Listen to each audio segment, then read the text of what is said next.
Hello, myself Vinayak SA, branch first year ISC, startup company proposed name is Tiger and Spark Tech Innovations. Product present name is Amscoot. Product proposed name is electric scooter.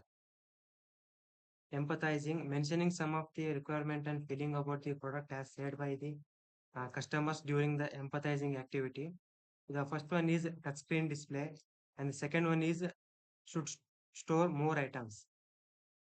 Define based on the empathizing stage and considering the feelings and requirements of customers, many new features are added to the existing product. Existing product name is electric scooter, and futuristic product name is am scooter. Ideate. Some of the additional features to be added are mentioned here.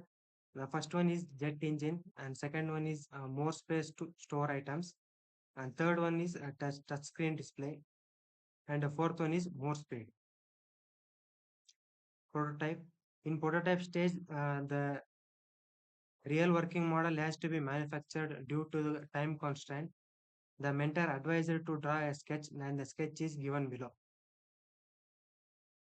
I request the viewers of this presentation video to comment your opinion to satisfy the testing stage. Thank you, one and all.